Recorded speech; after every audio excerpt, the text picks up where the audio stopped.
Good morning, everyone. Today is going to be a great day ahead. Do your best, believe in yourself, stay happy and healthy always. आप सभी का कहानियों वाले गांव में स्वागत है। तो आज की कहानी का शीर्षक है कष्ट में नहीं छोड़े प्रार्थना करना। जी हाँ, तो कहानी स्टार्ट करने से पहले मैं 2-3 लाइनें कुछ बोलना चाहूँगी। अक्सर क्या होता है लाइफ में ना, सबसे बड़ा टीचर कौन है, ये हमेशा सवाल आता रहता है। मेरे अकॉर्डिंग ना, लाइफ में सबसे बड़ा वाला टीचर जो है ना, वो हमारा खुद का एक्सपीरियंस है। आपको सिर्फ ना अपने काम से मतलब रखना चाहिए अगर आप खुश रहना चाहते हैं तो। क्योंकि देखिए, अगर आप अपने आप को खुश रखेंगे ना, तो आपका जो आसपास का वातावरण है वो अपने आप ही खुशनुमा होने लगता है। So that's why I am always saying keep smiling always. चलिए एक प्यारी सा स्माइल कर दीजिए और हम एक प्यारी सा स्टोरी स्टार्ट करते हैं। तो आज की स्टोरी है इस तरह। एक गांव होता है, वहाँ पे एक सेठ होते हैं, ठीक है।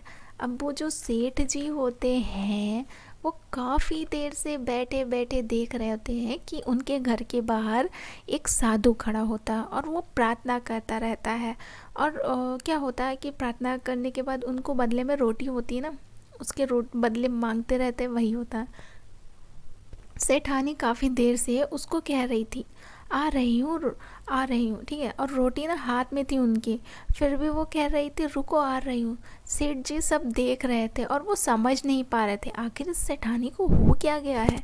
इतनी देर से खड़ी है, रोटी हाथ में है, बेचारा बाहर से प्रार्थना कर रहा है भिक्षाम देही, फिर भी ये जा क्यों नहीं रही है। तो अब उनसे रहा ही नहीं गया। क्या हुआ कि वो उन्होंने ना सेठानी जी से बोला कि ये आपके हाथ में इतनी देर से रोटियां हैं, आप जा क्यों नहीं रही है। तो सेठानी जी बोलती है मुझे प्रार्थना बहुत अच्छी लग रही है, अगर उनको रोटी दे दूंगी तो वो आगे चले जाएंगे, मुझे उनकी प्रार्थना और सुननी है। यदि प्रार्थना के बाद भी भगवान आपकी नहीं सुन रहे हैं तो समझ जाना कि उस सेठानी की तरह प्रभु को आपकी प्रार्थना प्यारी लग रही है। ये सच भी है दोस्तों, ऐसा होता ही है हमारे साथ। अक्सर हम बहुत देर तक कुछ ना कुछ मांगते रहते हैं या प्रार्थना करते रहते हैं, और ऐसा होता है कि हमको लगता है कि भगवान ऊपर है या नहीं, हमारी प्रार्थना क्यों नहीं सुनी जा रही। देखो, इसका 2 रीज़न होता है।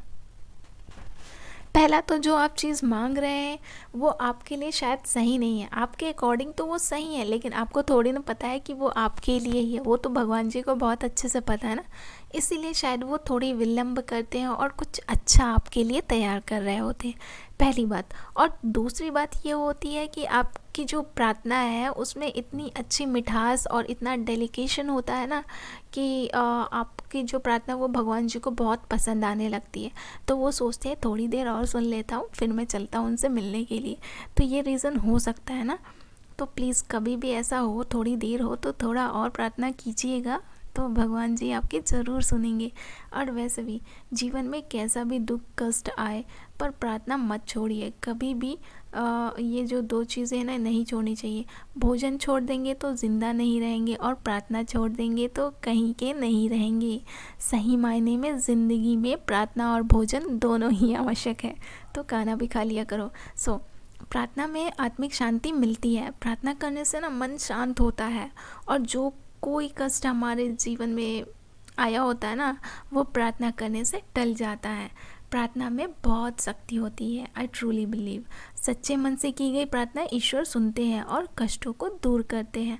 प्रार्थना को जीवन का हिस्सा अगर बनाओगे तो मन और आत्मा को सबलता मिलती है। तो आज की स्टोरी यही थी। Thank you so much, keep smiling always.